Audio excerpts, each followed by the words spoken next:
नमस्कार। गोवर्धन पूजा के पावन पर्व पर आप सभी का हार्दिक स्वागत, अभिनंदन।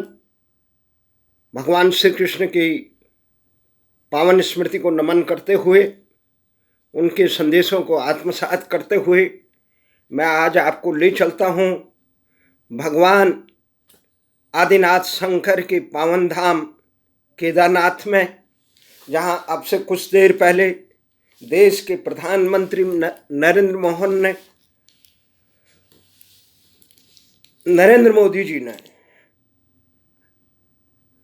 भगवान आदिनाथ शंकर की पूजा अर्चना की, शंकराचार्य जी की मूर्ति की स्थापना की और उसके बाद देश की आवाम के लिए अपने संबोधन में प्रधानमंत्री मोदी ने जहां उत्तराखंड के विकास के प्रति अपने विचार रखे, वहीं उन्होंने देश की संस्कृति को अक्षुण्ण रखने के लिए, देश की सनातन धरोहर को मजबूत करने के लिए आदि शंकराचार्य के महान योगदान पर प्रकाश डाला और जरूरत बताई कि कैसे आदि गुरु शंकराचार्य ने भारत की एकता और अखंडता और भारत की इस सनातन संस्कृति की मजबूत नींव को और मजबूत करने के लिए चारों पीठों की और केदारनाथ की पावन मंदिर का पुनर्निर्माण कराया।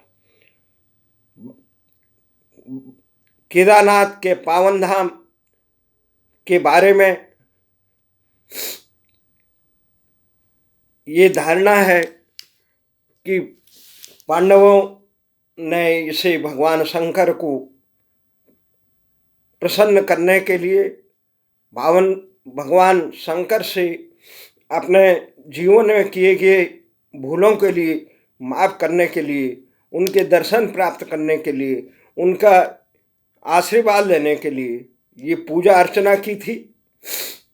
तब महाभारत काल के दौरान निर्मित यह मंदिर विभिन्न राजा महाराजाओं और विभिन्न महापुरुषों द्वारा इसको और मजबूती दी गई है। तो प्रधानमंत्री ने जहाँ इस बात का ध्यान दिलाया देश को कि कैसे हमें अपने देश की संस्कृति को, अपने देश के विकास को, देश की धरोहरों को मजबूत करना चाहिए, वहाँ उन्होंने उत्तराखंड की पवित्र देवभूमि में कहा, यहाँ कण कण में शंकर बसते हैं। इस अवसर पर 2022 में होने वाले विधानसभा चुनाव का भले ही प्रधानमंत्री ने उल्लेख नहीं किया, परंतु कुल मिला के उनका कहने का तात्पर्य यही था कि उत्तराखंड की सरकारें बहुत काम कर रही है। जो उत्तराखंड में ये धारणा है कि उत्तराखंड का पानी और उत्तराखंड की जवानी उत्तराखंड के काम नहीं आती, प्रधानमंत्री जी ने आश्वासन दिया कि हमारी सरकारें इस धारणा को निर्मूल करके देश ये यहाँ के पानी और जवानी को यहाँ के नवनिर्माण के कामों में लगाएगी। बहुत अच्छा, सही दिशा में एक सोच थी, पर इस सोच को साकार करने के लिए उत्तराखंड के मनीषियों ने जो इस शताब्दी का सबसे बड़ा आंदोलन किया था, उत्तराखंड राज्य गठन आंदोलन, जो उत्तराखंड राज्य का गठन करने के लिए सरकारों को अपने जन आंदोलनों से मजबूर किया था। राव मुलायम के अमानवीय दमनों को सहते हुए जो उत्तराखंड के लोगों ने अपनी शहादत और संघर्ष से तत्कालीन सरकारों को मजबूर किया था और या उन सरकारों को इस दिशा में कार्य करने के लिए किया था, उसी के फलस्वरूप उत्तराखंड राज्य का गठन 9 नवंबर 2000 को हुआ था। तत्कालीन प्रधानमंत्री अटल बिहारी वाजपेयी और कांग्रेस की तत्कालीन राष्ट्रीय अध्यक्ष सोनिया गांधी के समर्थन से ये राज्य का गठन हुआ था। उसके बाद उत्तराखंड की जनता को आशा थी कि उत्तराखंड का विकास होगा, उत्तराखंड को वो बदहाली, वो उपेक्षा नहीं झेलनी पड़ेगी जो लखनवी मानसिकता के उत्तर प्रदेश के शासकों द्वारा या नौकरशाहों द्वारा झेलनी पड़ी। उस पक्षपात से वो उबर जाएंगे, परंतु 21 साल हो गए। आने वाले 9 नवंबर को राज्य स्थापना के 22वें वर्ष में पदार्पण कर रहा है, लेकिन उत्तराखंड की जो कल्पना थी, जिसके लिए उत्तराखंड राज्य गठन किया गया था, जिसके लिए हमारे शहीदों ने, हमारे साथी शहीदों ने अपनी शहादत दी थी, हमारे जैसे लाखों नौजवानों ने, युवाओं ने, महिलाओं ने, बुजुर्गों ने और कर्मचारियों ने उत्तराखंड राज्य गठन का एक सपना देखा था। उस सपने को साकार करने में, उसकी जन आकांक्षाओं को पूरा करने में उत्तराखंड की अब तक की सरकारें नाकाम रही।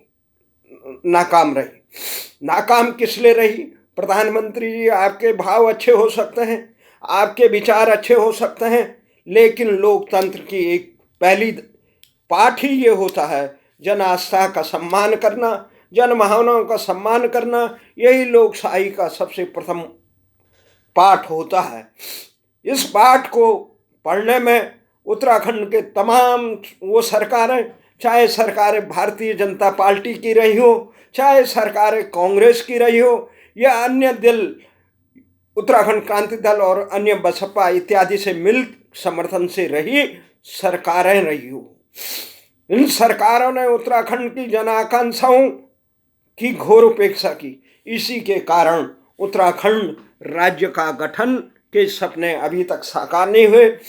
उत्तराखंड राज्य गठन के सपने साकार न होने के पीछे एक मुख्य धारणा है, जिसको समझने में अभी तक उत्तराखंड के तमाम जनप्रतिनिधि असफल रहे।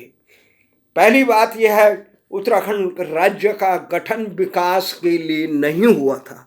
जिस प्रकार से भारत देश की आज़ादी का संघर्ष किसी विकास के लिए नहीं हुआ था, अपितु अपनी संस्कृति, अपने स्वाभिमान की रक्षा करने के लिए हुआ था, उसी प्रकार उत्तराखंड राज्य का गठन किसी विकास के लिए नहीं हुआ था।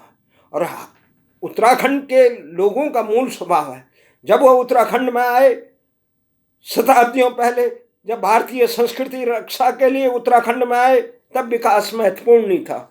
विकास तो उनके शहरी क्षेत्रों में बहुत हो रहा था पर, लेकिन वो अपनी सांस्कृतिक विरासत को, अपने सनातन धर्म को बचाने के लिए उत्तराखंड की विकट भौगोलिक परिस्थितियों को आत्मसात करने के लिए वो मजबूर हुए थे। उन्हें स्वेच्छा से इसे किया था। इस बदहाली को भी उन्होंने आत्मसात किया था कि इस सपने को साकार करने के लिए कि हमारी संस्कृति बचेगी, हमारी धर्म, सनातन धर्म और मूल्यों की रक्षा होगी, जो भारतीय ही नहीं विश्व संस्कृति को पल्लवित और मजबूत करती है। इस धारणा को लेके उत्तराखंड के लोग उत्तराखंड में बसे। पर लेकिन उत्तराखंड की सरकारों ने केवल ये भावावेश में उत्तराखंड आंदोलन नहीं हुआ, उत्तराखंड राज्य गठन की एक पृष्ठभूमि रही, उसके पीछे चिंतन रहा किस ढंग से ये उत्तराखंड की संस्कृति को और मजबूत किया जाएगा और उत्तराखंड के लोगों का समग्र विकास होगा। उसके लिए पहले चीज थी कि उत्तराखंड की राजधानी गैरसैंण में होगी, जो मध्य क्षेत्र है उत्तराखंड का, पर्वतीय क्षेत्र है जो, उसमें होगी। क्योंकि लखनऊ मानसिकता के जो नौकरशाह थे या जनप्रतिनिधि थे, शासक थे, वो पर्वतीय क्षेत्रों की भौगोलिक विषम परिस्थितियों से अनभिज्ञ थे और उनको उनमें जीने के लिए व्यस्त नहीं थे। उनको अनुभव नहीं था कि किस ढंग से पर्वतीय विषम परिस्थितियों में लोगों को जीवन यापन करते हैं। परंतु दुर्भाग्य रहा, उत्तराखंड की सरकार बनी, चाहे अटल बिहारी वाजपेयी के आशीर्वाद से बने प्रथम मुख्यमंत्री नित्यानंद स्वामी हो, या उसके बाद जो भारतीय जनता पार्टी की सत्ता हिलने बैठ गई तो संयोगवश बनाए गए जनादेश को बचाने के लिए बनाए गए भगत सिंह कोश्यारी हो, या उसके बाद कांग्रेस नेतृत्व द्वारा जनता की घोर उपेक्षा किए जाने से थोपे गए मुख्यमंत्री नारायण दत्त तिवारी, जिन्होंने कहा था कि मेरी लाश पे उत्तराखंड बनेगा। ऐसे अयोग्य व्यक्ति को, जो दुराग्रह से, जो संकीर्णता से ग्रसित होकर जिस प्रदेश को बनाने के लिए अनिच्छुक था, जो कहते मेरी लाश पे बनेगा, उस व्यक्ति को उत्तराखंड का मुख्यमंत्री बना दिया गया। उस व्यक्ति ने, अनुभवहीन व्यक्तियों को उत्तराखंड की सत्ताएं सौंपी गई, दिशाहीन व्यक्तियों को उत्तराखंड की सत्ताएं सौंपी गई, दलीय बंधुआ मजदूरों को उत्तराखंड की सत्ताएं सौंपी गई। तो मोदी जी, इसी कारण उत्तराखंड का पानी और उत्तराखंड की जवानी उत्तराखंड के काम नहीं आई। ऐसे नहीं कि उत्तराखंड में नेता नहीं हुए। उत्तर प्रदेश के अविभाजित उत्तर प्रदेश के मुख्यमंत्री पंत जी रहे, गोविंद वल्लभ पंत रहे हो, हिमालय के भरतपुत्र कहे जाने वाले हेमवती नंदन महगुणा रहे हो, या विकास को छदम दिखाने वाले नारदत्त तिवारी रहे हो, ये पर्वतीय क्षेत्रों से आते थे, ये उत्तराखंड के क्षेत्र से आते थे। परंतु उसके बाद भी उन्होंने अपनी अंध महत्वाकांक्षा के लिए उत्तराखंड के तरफ नजरअंदाज किया। उत्तराखंड की में वो विकास नहीं कर पाए जिस विकास के लिए जिस प्रकार की इच्छा शक्ति होनी चाहिए थी, वो दिखाई नहीं दी अपने अस्तित्व के अंतिम समय, इसलिए वो विकास नहीं हुआ। इसी कारण जब थोपी गई, उत्तराखंड के मुख्यमंत्रियों द्वारा थोपी गई उसी भावना को, उत्तराखंड की जन आंदोलन की जन आकांक्षाओं को रोकने के लिए जबरन राजधानी सारे अधिकारी देहरादून में कुंडली मार के बैठे, जो लखनवी मानसिकता में जीने में अभ्यस्त थे नौकरशाह और नेता, उन्होंने देहरादून को इसका योग्य समझा, हमें पंच तारा सुविधाएं मिलेगी। वो जनसेवा के लिए नहीं आए थे, वो जनता के हितों की रक्षा करने के लिए नहीं आए थे, वो उत्तराखंड की उस भावना की रक्षा करने के लिए नहीं आए थे जो जिसके लिए संघर्ष और बलिदान उत्तराखंड के लोगों ने दिया। वो आए थे अपने दलीय आकाओं को खुश करने के लिए, वो आए थे अपनी अंधी महत्वाकांक्षा को शांत करने के लिए, वो आए थे अपने बच्चों को, अपने परिवार को, अपने प्यादों को नवाजने के लिए, वो आए थे अपने राजनीतिक अंधी महत्वाकांक्षा को पूर्ति करने के लिए। इसी कारण उन्होंने न राजधानी गैरसैंण बनाई और देहरादून में थोप दी। उसके कारण क्या हुआ, आज 22 सालों में जो संघर्षों से, उसके लिए बाबा मोहन उत्तराखंडी से देव सिंह नेगी तक ने अपनी शहादत दी। आई आंदोलन हुए देहरादून से लेकर, गैरसैंण से लेकर दिल्ली के प्रधानमंत्री मोदी के दर पर राष्ट्रीय राजधानी क्षेत्र दिल्ली में कई विचार गोष्ठियां का सर्वदलीय बैठक से हुआ, आंदोलन हुआ।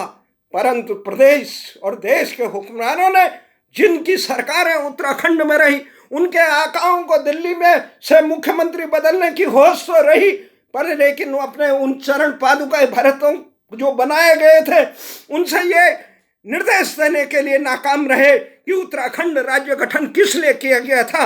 उन जन आकांक्षाओं को साकार करने का दायित्व वहां की सरकारों का है। इसका लोकशाही का प्रथम पाठ का बोध कराने का भी नैतिक साहस दिल्ली में बैठे, चाहे कांग्रेस के मुख्यमंत्री, कांग्रेस की सरकार रही हो, चाहे भारतीय जनता पार्टी की। अभी पिछले 5-6 महीनों में भारतीय जनता पार्टी ने 3-4 महीने में ही 3 मुख्यमंत्री बदल दिए थे।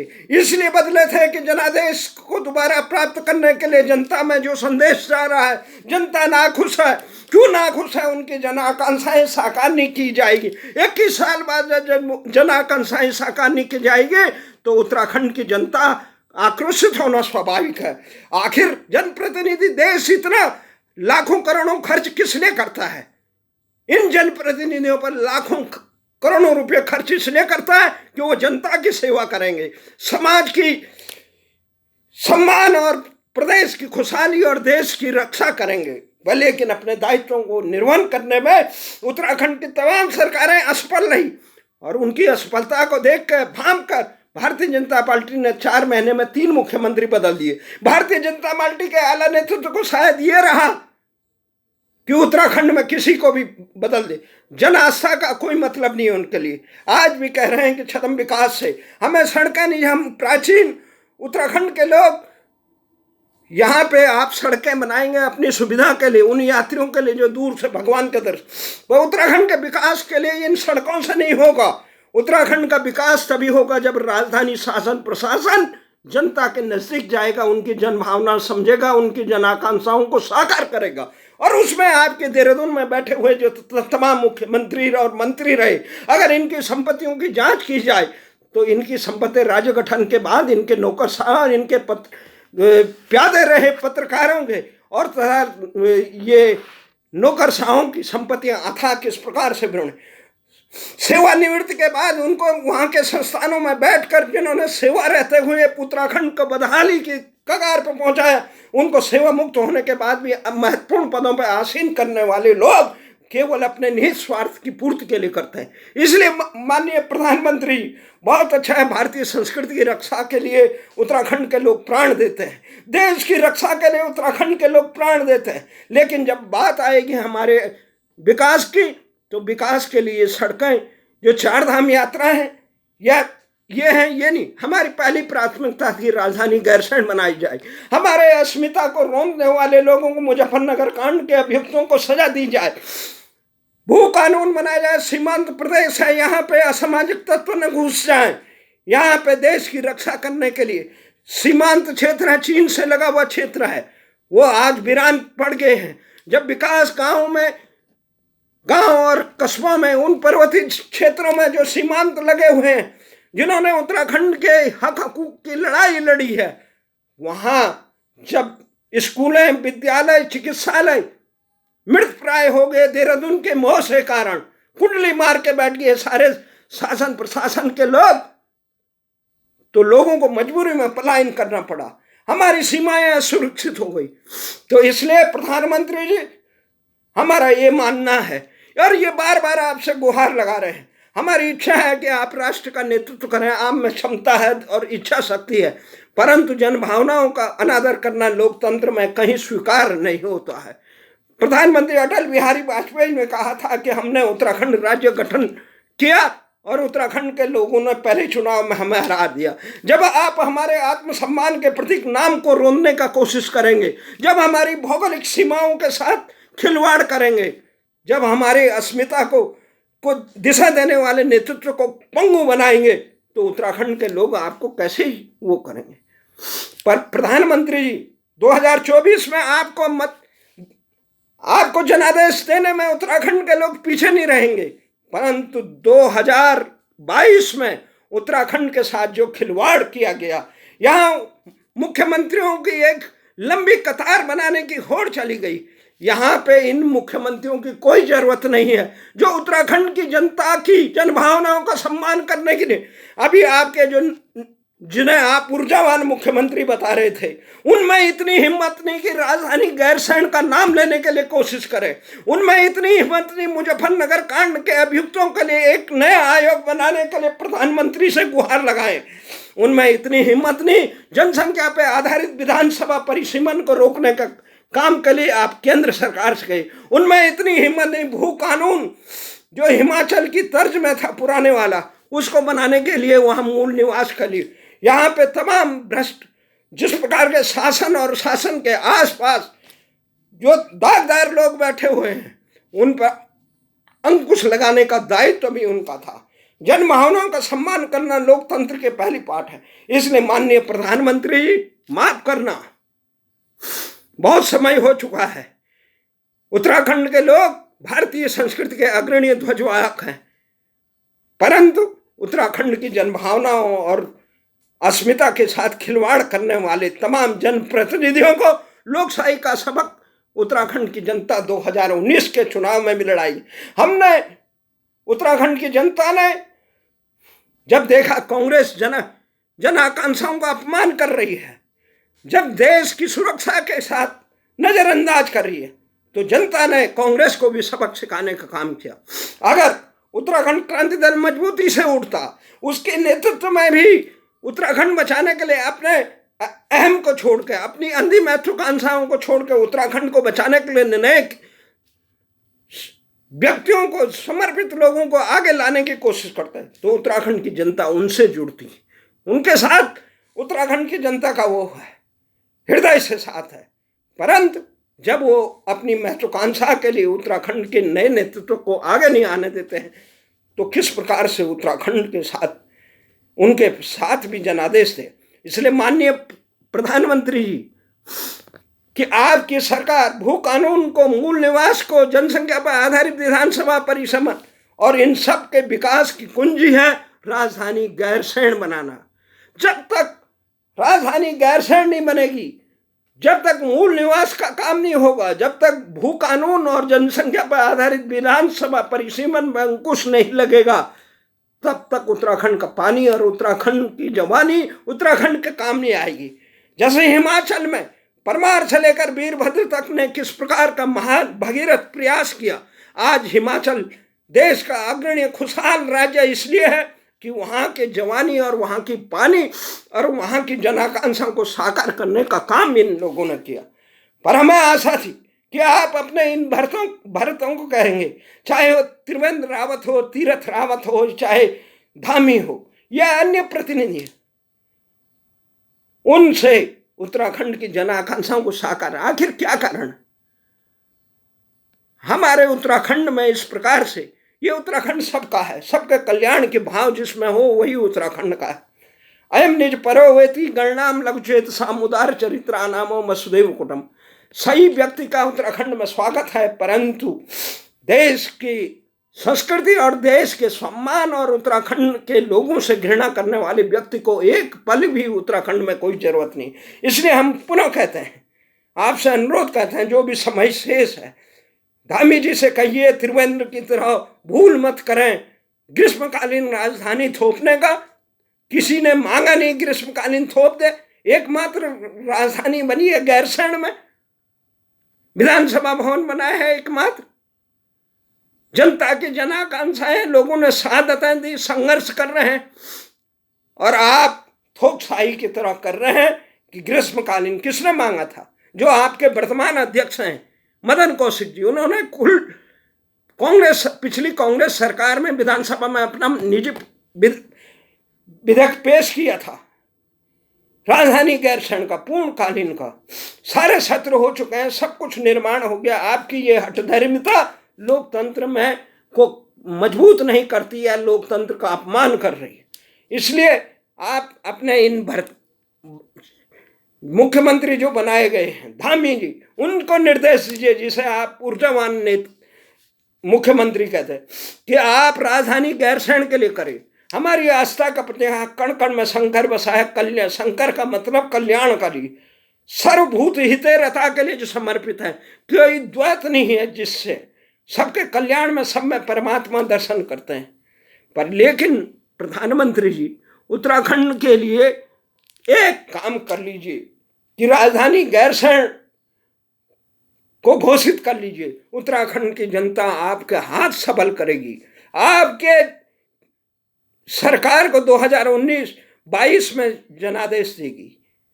परंतु बिना जनादेश दिए, बिना राजधानी गैरसैंण निर्माण किए 2022 में जनादेश नहीं मिल सकता। न स्वयं साक्षात शंकर का मतलब है कल्याणकारी, विनाशाय दुष्कृताम धर्म संस्थापनार्थाय संभवामि युग युग। इसलिए माननीय प्रधानमंत्री जी, राष्ट्र का निर्माण करने के लिए हमने ये उत्तराखंड राज्य जो गठन किया था, भारतीय संस्कृति की एक, जिसे आदर्श राज्य बनाने का वो किया था, उसको ग्रहण लगाने का काम दलीय नेता न करें। अपने निहित स्वार्थ, दलीय स्वार्थ और दलीय दुराग्रहों को लेकर उत्तराखंड के लोग राष्ट्रभक्त हैं। इसलिए राष्ट्रभक्तों के साथ कभी भी इस प्रकार का दुर्व्यवहार नहीं किया जाना चाहिए। हमारी आशा ही नहीं, अपितु पूर्ण विश्वास भी है, माननीय प्रधानमंत्री, जिस पवित्र भावना से आप उत्तराखंड की तरफ सहयोग करने की कर रहे हैं, हो सकता है उत्तराखंड के तमाम जनप्रतिनिधियों ने, वहाँ के नेताओं ने, वहाँ के तथाकथित आपके केंद्रीय प्रभारी लोग जो हैं, और जो संगठन महामंत्री जो संघ पोषित भाजपा द्वारा भेजे जाते हैं, संघ द्वारा भेजे जाते हैं, उन्होंने ये बातें आपको नहीं बताई होगी, या आप इस बातों के प्रति कोई इस प्रकार का दुराग्रह रहा है तो उसे निसंकोच दूर करने की कृपा करें, और तत्काल ये जो ग्रीष्मकालीन का कलंक लगाया गया है उत्तराखंड पे, इसे हटा के उत्तराखंड की पूर्ण राजधानी गैरसैंण बनाएं, ताकि उत्तराखंड विरोधी तत्वों को उत्तराखंड में मजबूत होने का अवसर न मिल सके। हमें आशा ही नहीं, पूर्ण विश्वास है उत्तराखंड भू माफिया, जंगल माफिया, वन माफिया इत्यादियों से दूर होगा और शासन माफिया, उत्तराखंड की जनता ने देखा किस प्रकार से शासन के माफियाओं ने उत्तराखंड की सरकारों को अस्थिर करने का काम किया, उस प्रकार से तमाम लोग जनादेश को जो हरण करने की कोशिश की गई उसको कभी स्वीकार नहीं किया जाता है। न इंदिरा गांधी के कृत्य को उत्तराखंड के लोगों ने स्वीकार किया, न भारतीय जनता पार्टी द्वारा थोपशाही के कृत्य को स्वीकार करेगी। हमें जो आशा ही नहीं अपितु पूर्ण विश्वास है, भारत आपके नेतृत्व में मजबूत होगा। और जो आपने सराहनीय प्रयास किया भारतीय संस्कृति को मजबूत करने की, भले ही भारतीय संस्कृति तब तक बच नहीं सकती जब भारत की भाषा संस्कृति की प्रभावित भाषाओं पे अंग्रेजी की और इंडिया की गुलामी के कलंक से मुक्त न हो। इस संघर्ष में हम कुरुक्षेत्र में हमेशा डटे हुए हैं। एक कुरुक्षेत्र के सिपाही के नाते गोवर्धन पूजा के पावन अवसर पर भगवान कृष्ण के ये संदेश आपको कहना चाहते हैं, जनादेश का सम्मान हो, उत्तराखंड और भारतीय की रक्षा हो। पूरे संसार में जिस प्रकार से भारत विरोधी तत्व भारत की संस्कृति को तहस नहस करने के लिए षड्यंत्र के तहत एकजुट है, उनके षड्यंत्र को दूर करने के लिए जनता का जनादेश आपके साथ हो, इसी आशा और विश्वास के साथ। जय केदार, जय श्री कृष्ण, जय श्री कृष्ण।